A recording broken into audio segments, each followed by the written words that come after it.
GDP म्हणजे gross domestic product, याला मराठीमध्ये सकल देशांतर्गत उत्पादन असं म्हटलं जातं. GDP हा शब्द ऐकताना थोडासा जड वाटतो, पण याचा अर्थ अगदी साधा आणि सोपा आहे. एका देशाच्या राजकीय सीमेच्या हद्दीमध्ये एका वर्षात वस्तू आणि सेवांचा जो अंतिम बाजारभाव असतो याला GDP म्हटलं जातं. यामध्ये 4 मुद्दे खूप जास्त महत्त्वाचे आहेत. पहिला मुद्दा आहे राजकीय सीमा, दुसरा आहे 1 वर्षाचा कालावधी, तिसरा आहे वस्तू आणि सेवा आणि चौथा आहे अंतिम मूल्य. आपण या 4ही मुद्द्यांबद्दल थोडंसं उदाहरणासहित समजून घेऊया. पहिला मुद्दा घेऊया, अंतिम किंमत. समजा तुम्ही मार्केटमध्ये समोसा विकत घ्यायला गेला तर दुकानदार तुम्हाला हे नाही सांगत की या समोस्यामध्ये 5 रुपयाचा बटाटा घातलाय, 3 रुपयाचा कढीपत्ता घातलाय, 2 रुपयाचा मैदा घातलाय आणि इतक्याचं तेल घातलंय.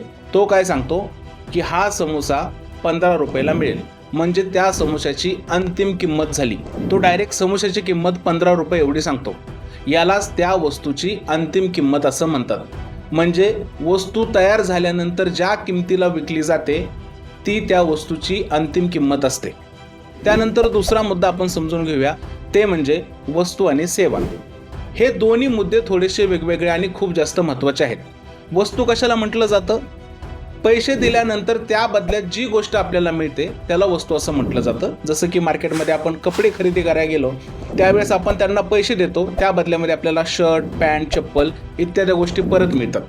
सेवा म्हणजे काय?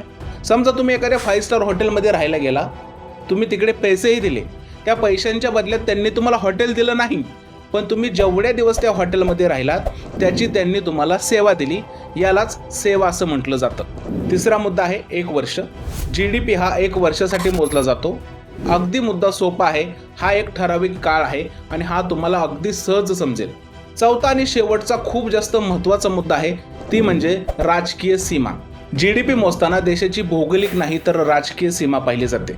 आपल्या देशाचा नकाशा हा आपल्या देशाचा भौगोलिक भाग आहे, पण आपल्या देशाच्या आजूबाजूला असणारा समुद्र म्हणजे ज्या समुद्रात मासेमारी करायची परमिशन आहे तो समुद्र आपल्या देशाची राजकीय सीमा आहे. म्हणजे त्या ठिकाणी जाऊन जर का आपण मासेमारी केली तर त्या मासेमारीतून मिळणारं उत्पन्न आपल्या देशाच्या GDP मध्ये काउंट केलं जातं. अजून जर का सोपं उदाहरण द्यायचं झालं तर समजा एअर इंडियाचं विमान दुबईला चाललेलं आहे. त्या विमानाच्या प्रवाशाकडून जे तिकिटाचे पैसे मिळतात ते तिकिटाचे पैसे आपल्या देशाच्या GDP मध्ये पकडले जातात. कारण एअर इंडियाचं विमान हे भारताचं आहे आणि त्याची कमाई भारतीय राजकीय सीमेतूनच मोजली जाते.